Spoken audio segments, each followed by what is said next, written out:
Hello everyone and welcome to Jacklet Educational Channel. So this is the part 3 of the unit wise syllabus preparation for the NTA UGC NET Environmental Science. So this is the continuation of the series, and if you haven't checked the before previous two lessons, you can check the link given in the description below. So let's start today's video. So today we are going to discuss one of the very important topic, that is ecosystem. So ये ecosystem है क्या? So the definition will start. So the definition of ecosystem is it is an interaction between living and non-living components, that are the biotic and abiotic components forming a complex network between them. So ये कोई भी living और non living system एक community जहाँ पे form करता है, उनके अंदर जो इंटर रिलेशनशिप है, the physical, biochemical and biological, so that is known as the interaction between the living and non-living system, that is called the ecosystem. So that system is called as ecosystem. So now we will see who coined this term ecosystem. So most often you are confused between A.G. Tansley and Ernest Haeckel. So Ernest Haeckel, he coined the term ecology, and A.G. Tansley, so Tansley means here T word is used. So T uses, that means ecosystem is also having T, ecology is not having T. So like that you can connect that ecosystem was coined by A.G. Tansley. So now let's go and see what are the bifurcation of ecosystem. So ecosystem is divided into two main parts, that is natural and artificial ecosystem. So we will know that natural ecosystem means, for example, forest, pond. So these things we will discuss in the next slide. So these are formed by the nature. So they are naturally happening and naturally they have been formed. Next, coming to the artificial, which we are going to discuss in this slide. So artificial means we will know that they are not formed by the nature. So they are mostly formed by the human beings. So let's know what are the important artificial ecosystem. Artificial means humans जो create किए हैं. For example, we can say aquarium. So aquarium हम लाते हैं, उसके अंदर कुछ artificial pebbles हम use करते हैं. Artificially we are providing the oxygen, and we are including also living things, that are fish. So aquarium is an example of artificial ecosystem. Similarly, space ecosystem is also the example of artificial ecosystem. The wastewater treatment. So wastewater treatment, when we are doing, the microbes are growing, they are producing the methane and all. So these all are done by the humans. That means they are artificial ecosystem. Now we will see the difference between, the characteristic difference between natural and artificial ecosystem. So the natural ecosystem is self-regulating. So that's the main thing. Self-regulating का मतलब होता है independently they can continue to exist without any interference of human beings. So ये जो हमारा अर्थ है, ये बहुत से सालों से चला आ रहा है, because it is natural and it is self-regulating. So what are the regulating? So the regulation of carbon dioxide, oxygen, all the water cycle. So these are naturally happening, no need to interfere within that. But here in case of artificial ecosystem, what is happening, we have to constantly feed. For example, in case of aquarium, we need to feed the fish with the food, we need to change the water, we need to give the oxygen. So it is not self-regulating. We have to interfere and add all these things that are biotic as well as the abiotic things, then only it can sustain. So that's the major difference. And next thing is, what happens is, the artificial, we can say the agriculture field is also an artificial ecosystem. When we are adding the pesticides, the fertilizers, and the pests are killed, so this is not the natural ecosystem. So agriculture fields which are using the pesticides and fertilizers, they are considered as artificial ecosystem. So next thing is also, there is one more division, that is balanced and unbalanced ecosystem, we can say. So mostly the natural system is balanced in nature, and artificial system is called as unbalanced ecosystem. So that is what the difference between these two. Now let's move on to the next slide.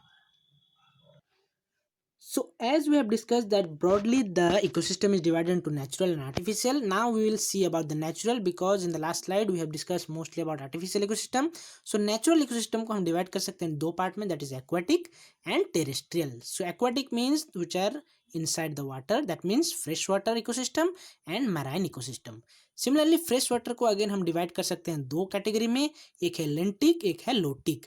So lotic मतलब है जो कि river flow करता है, streams flow करता है. सो जो moving water ecosystem है उसे हम कहेंगे लोटिक इकोसिस्टम. जो वाटर इकोसिस्टम स्टैग्नेंट है, जो स्टिल है, जो वाटर मूव नहीं करता, उसे हम कहेंगे lentic ecosystem. For example ponds, lakes, marshes and swamps. Similarly marine को हम अगर देखेंगे तो उसमें अपवेलिंग रीजन्स होता है एंड ओपन ओशन भी उसका डिफरेंट कैटेगरी होता है। सो एक और आएगा हमारे साथ ओपन ओशंस और अपवेलिंग के साथ, एक है कोस्टल एरिया। सो मैराइन में कोस्टल एरिया एक और डिवीजन होता है जिसमें कि estuaries, coral reefs, mangroves, these all come under coastal areas. Now we will see about the terrestrial ecosystem. So here in terrestrial ecosystem are broadly categorized into three components, three parts. There are three habitats that are grassland, desert and forest. So you can say there are different biomes also, but majorly three categories are for terrestrial ecosystem. They are grassland, desert and forest. So you should remember this tree. This is very important. So here we will know what are the components of ecosystem. तो हमने समझ लिया कि aquatic होता है, terrestrial होता है। सो इन दोनों में कॉमन चीज क्या है? So these two things are common, that is abiotic components will be present as from the definition we have learned. It is the interaction between abiotic and biotic components. So abiotic मतलब जो non living है, that will include the nutrients which are present in soil, air and water. So these three things are controlling the nutrients. So these are the abiotic components of the ecosystem. Next that is the living components of ecosystem. उनमें तीन आएंगे, producer, consumer and decomposer. So बाद में हम जब देखते हैं तो that is mostly we are telling the living components means the plants, animals and human beings. So here in ecosystem they are divided into producer, consumer and decomposer. So what are the producer? Producer means those who produce their own food. For example, the plants are the producer, and in case of water bodies you can say the phytoplanktons are the producer. So we will learn in the next slide. Sunlight is taken up by these producer and they are performing the production of food. Then what happens is consumer. Consume जो करते हैं, producer से food लेते हैं, वो है consumer. So for example the herbivores are called as consumer. Similarly, the tiger is also consumer because it is consuming the herbivore. So all these are coming under consumer, and also we human beings are consumer because we are not able to produce the food, produce our own food. That's why we are also consumer. Next comes decomposer. So decomposers means जो decompose कर देते हैं, the bacteria and those living organisms when they die, they are decomposed by special category of organisms that are called as decomposers. So these are the three important biotic components. So I hope you are able to understand this. Please note it down. So we will discuss one example we are taking from the aquatic ecosystem, that is lentic, as I have told. So lentic means यहाँ पे water flow नहीं करता. So we will take the case of pond ecosystem and see what are the producer, consumer and decomposer in case of pond ecosystem. So I will be telling you the important points and you should note it down. We will start with the abiotic components present in the pond ecosystem. So the abiotic components include mainly organic and inorganic compounds including water. So water mein hai, that means water will be there. Oxygen, carbon dioxide, nitrogen, calcium, different salts, and at the bottom of these ponds, that is the bottom region, most of these nutrients are available. So the organic, inorganic compounds are mostly found in the lower region, that is called as benthic region. Next, we will discuss about the biotic components. So biotic means living components. So we'll start with the producer. As you say, that producers are the diatoms and microscopic free floating algae that are phytoplanktons like Chlamydomonas, Euglena, etc. So there are also larger algae like Spirogyra, Cladophora and Chara. So I repeat, larger algae include Spirogyra, Cladophora and Chara. So these are all producers. And now we will go and see what are the consumers. So those who are consuming from the producers, they are mostly zooplanktons, and the primary consumers are minute floating water flea, larvae of insects. So these are the primary consumers. That means they are first consuming from the producer. Next we'll go to the secondary consumer. So secondary means those who are consuming from the primary consumer. For example, fishes, rotifers, small fish, frog, etc. Next we'll go to the carnivores, that are top carnivores, or we can say they are tertiary consumer. That means tertiary means third. So primary 1, 2, and after that we are coming to the third part, that is the tertiary consumer includes the predatory birds like seagulls, duck, stork, and here it is given turtle. So all these are the tertiary consumer. Next we will see about the decomposer. So those who are decomposing, they are the component of the ecosystem. They are mostly bacteria and fungi. So these are mainly the some invertebrates also they are acting as decomposers, and they decompose the dead organic matter. When these organisms die, they decompose this and release the mineral from it. So minerals are released by the decomposers, and this ecosystem carries on this function. So I hope you are clear with that. Let's move to the next slide. Next, we have taken one example from the terrestrial ecosystem, that is, we have taken the grassland ecosystem. So I will be telling you the important points and you have to note it down as we have done in the pond ecosystem. So in grassland ecosystem, first we will discuss about the abiotic components. So there are the nutrients present in soil. So here soil also having the nutrients, as you will be knowing, and also the environment, that is aerial environment, is also having the nutrients. So these two things are present in the grassland ecosystem, but in pond the aerial, the abiotic components were not much more, so mostly they were concentrated inside the pond. So what are these elements? The elements are carbon, hydrogen, oxygen, nitrogen, phosphorus, sulfur, and so these are supplying the carbon dioxide, water, phosphates, sulfates. So these are all the abiotic components. So abiotic components also includes temperature, rainfall, and light. So because of these only the grassland ecosystem is sustaining, and the plants that is mostly grass are able to acclimatize to the condition and produce the food. Next we'll discuss about the biotic components in the grassland ecosystem. So they are mainly the producers, we will know that they are mainly grass, and the examples of grass you should note it down.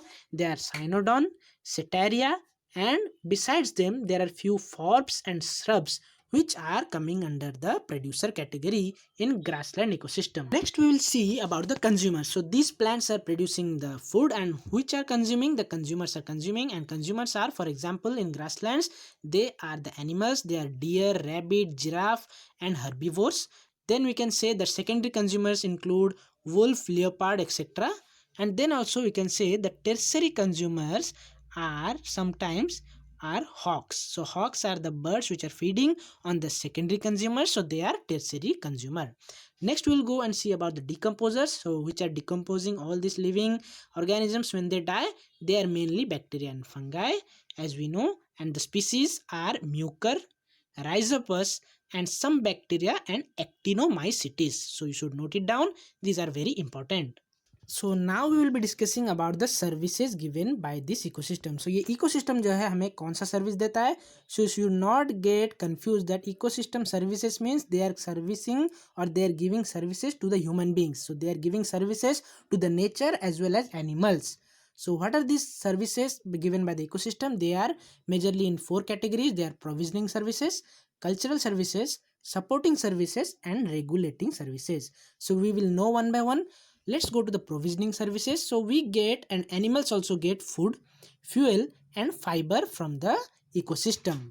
Next is we are getting genetic resources from the ecosystem. We are getting nutrients. So don't get confused between the nutrient cycle, because nutrient cycle will come from the supporting part. In nutrients means we are getting the food and we are getting nutrients from them. We are living, sustaining from them. Next is we are getting fresh water. It is very important that we are getting fresh water from the ecosystem as the form of ecosystem services. Next we'll go and see what are the cultural services provided by the different ecosystem. So they are spiritual and religious values. So in our religious text also there are several respect given to the nature and environment, and we are also getting knowledge from the ecosystem. So from our environment we are getting knowledge. For example, biomimicry is also a great example. We are getting knowledge from the creation and we are implementing in our day-to-day activities. Next is we are getting inspiration, and education is also very important. We are getting from the ecosystem by studying them. So for example, we are studying environmental science, so we are getting education from them. And next is recreation and aesthetic values are also very important component which are under cultural services of ecosystem. Next we will go and see the supporting ecosystem services. So they are provision of habitat. So many animals are sustaining in the forest, and many organisms are living inside the pond and other aquatic ecosystem. So they are providing habitat for the living organism. Next is nutrient cycling. So carbon, nitrogen, hydrogen, all these things we have discussed in the last video. So all this cycling, nutrient cycling, is supported by the ecosystem. Next is soil formation. So the soil formation is the natural process which is a supporting, and it also retains the soil. The soil is retained because naturally it is having certain characteristics. Next is production of oxygen, and also the trees are consuming the carbon dioxide. So these are all supporting services from the ecosystem. And water cycling, so this is also important. As we have discussed nutrient cycling, so water cycling is separate one. So water cycling, we are able to get water and we are able to release it from the atmosphere through the ecosystem services. Next, coming to the regulating services, so these include pollination. Pollination means the pollens are transferred from the plant, that is male plant to the female plant, male flower to the female flower, that is called as pollination, which are done by the animals, birds, and as well as wind, water, and all. Next is seed dispersal. So seeds are also dispersed, because when the seeds are dispersed, new plants are grown from one place to another. This is also a regulating service. Natural hazard protection, so how this is regulating? So when the mangrove forest are there in the sea coast, they are protecting us from the cyclones and flood. So that is naturally they are protecting from the hazards. Next thing is water purification. So how water purified in the ecosystem? Because the layers of the soil are able to percolate the water, and layer wise the water is purified, and we are getting the groundwater in the form of purification water. Next is pest regulation. Next is erosion regulation. So as we have the plants, so in the forest the erosion is least because they are controlling the soil erosion. Next is herbivory. So how it is regulating? So if there are more plants, then it will be a havoc, so it will not be good for the ecosystem. But the natural ecosystem, they are self regulating. That's why the herbivores, they are eating the plants to control their population. So that's why herbivory is regulating service. Next is disease regulation, also comes under regulating services of ecosystem. So you should note all these things because it is also very important as per examination point of view. Next, we will know how the energy is flowing in the ecosystem. Yes, it is very important. So it is very easy and simple concept. So energy is mostly in all the ecosystem coming from the sun. So sun is providing the energy which is converted by the producers. So plants are the producers which are converting the energy from the sun, and they are transferring to other level, that are consumer. So here herbivores are the primary consumer, and in the process heat is released. So you can see heat is released when it is transferred from the producer to consumer. Next, when these herbivores are taken by the carnivores, that means they are secondary consumer. So they are also taking the energy from the herbivores, and heat is also released in the process. And eventually all these are dying, and they are decomposed by the decomposers, and they are getting final energy, and also they are releasing the heat. So this is the simple steps, and I would like to say that this is called as food chain. So from the producer to consumer to secondary consumer and tertiary consumer, this chain is called as food chain, and group of food chain is called as food web. So you would have learned in the school days. So these are the basic things, I won't be going into the deep. Next we will know Lindman's 10% law. So the complete name of Lindman, the scientist, is Raymond Lindman. So this Raymond is not related to textile, it is the scientist who gave the 10% law. So what was this 10% law? According to him, when the energy is transferred from one tropic level to another, that means from producer to consumer, from consumer to tertiary consumer or secondary consumer, 10% energy is only transferred. So it is telling that 90% is consumed by that particular organism, only 10% is passed on to the other level. So for example, if the plant is producing 100 joule of energy, then only 10%, that means 10 joule will be transferred to the herbivores, and 90 joule will be consumed by itself. Similarly, from 10 the herbivores will be transferring it to the carnivores, that is 10%, that is 1 joule of energy. So that's the Lindman's 10% law. And the most important thing is you should know there are two kinds of energy flow. So we'll learn here. One is linear or single chain energy flow, and the next type of model is the Y-shaped or two channel energy flow model. So what is this single channel model? That means the energy flow is singular, that means in a single straight way from plants to herbivores, from herbivores to carnivores.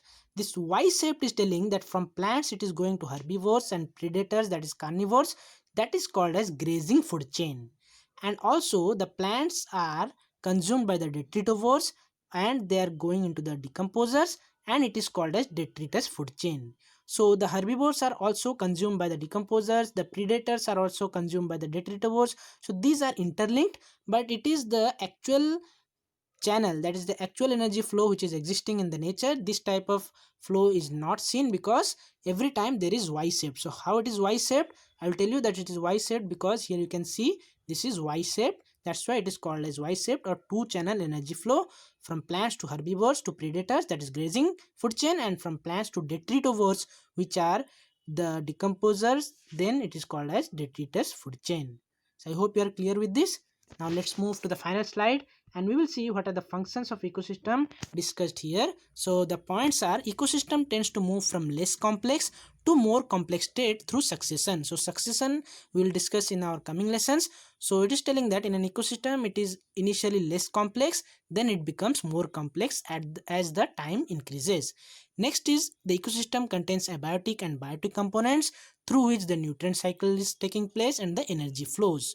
Next is, the main function of ecosystem is the flow of energy and cycling of materials through the various components of the ecosystem. Various components means through atmosphere, hydrosphere, lithosphere.